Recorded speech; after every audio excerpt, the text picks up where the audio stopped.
ഇപ്പം ഈ സമയമൊക്കെ എത്ര പെട്ടെന്നല്ലേ പോകുന്നേ? എനിക്ക് മാത്രമാണോ? നിങ്ങൾക്കും അങ്ങനെ തോന്നാറുണ്ടോ?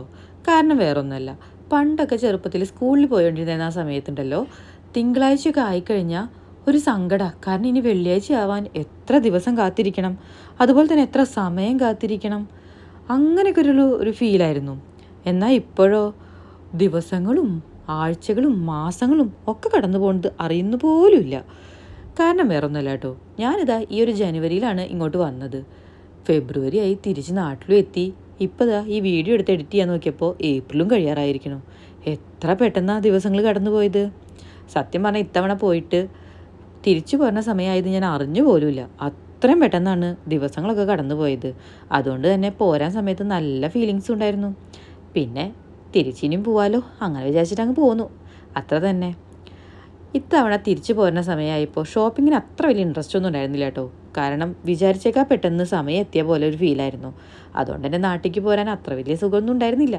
പിന്നെ ജോലിക്ക് റീജോയിൻ ചെയ്യണല്ലോ എന്ന് ആലോചിച്ചിട്ട് അങ്ങ് തിരിച്ചു പോകുന്നു മാത്രം. പിന്നെ പോരുമ്പോൾ നാട്ടിലുള്ള എല്ലാവരും കാണാം, അങ്ങനത്തെ ഒരു സന്തോഷമുണ്ട്. പക്ഷേ സാധാരണ എല്ലാ തവണയും പോയാലും കുറേ നാൾ നിന്നിട്ട് പോരുമ്പോൾ നാട്ടിലേക്ക് എത്തിയാൽ മതി എന്നായിരുന്നു ഫീല്. പക്ഷെ ഇത്തവണ അധികം നാളൊന്നും ആയിട്ടില്ലല്ലോ, അതുകൊണ്ട് തന്നെ അത്ര വലിയ ഫീലൊന്നും ഉണ്ടായിരുന്നില്ല. എല്ലാവരെയും അങ്ങനെ ഭയങ്കരമായിട്ട് മിസ് ചെയ്യുന്നു എന്നൊരു സ്റ്റേജും എത്തിയിട്ടില്ല. പിന്നെ ഷോപ്പിംഗ് ഒക്കെ ചെയ്യുമ്പോൾ ഒരു ഇൻട്രസ്റ്റ് ഉണ്ടായിരുന്നു. അതും ഈ പറഞ്ഞ പോലെ പെട്ടെന്ന് തന്നെയാണ് ഷോപ്പിങ്ങും കഴിഞ്ഞത്. കാരണം എന്താ വെച്ച് കഴിഞ്ഞാൽ പെട്ടെന്നുള്ള പോരലല്ലായിരുന്നു. അപ്പോൾ ചടുപടേന്ന് പോയിട്ടങ്ങ് ഷോപ്പിങ്ങും കഴിഞ്ഞു. പിന്നെ ഈ പറഞ്ഞ പോലെ പാക്കിംഗ് ആണ് മെയിൻ ആയിട്ടുള്ളൊരു സെക്ഷൻ. അതും പെട്ടെന്ന് തന്നെ ഒറ്റ ദിവസം കൊണ്ട് തന്നെ എല്ലാം തീർന്നു. കാരണം അധികം സമയമൊന്നും ഉണ്ടായി.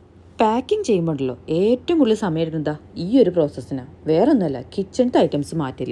എന്താ വെച്ചാൽ തിരിച്ച് ഇനിയും വരാനുള്ള കാരണം കൊണ്ട് ഒക്കെ കളയാൻ പറ്റില്ലല്ലോ. ഒക്കെ നല്ല ഭദ്രമായിട്ട് പൂട്ടി എടുത്ത് വെക്കണം. അതാണ് ഏറ്റവും വലിയൊരു പരിപാടി കേട്ടോ.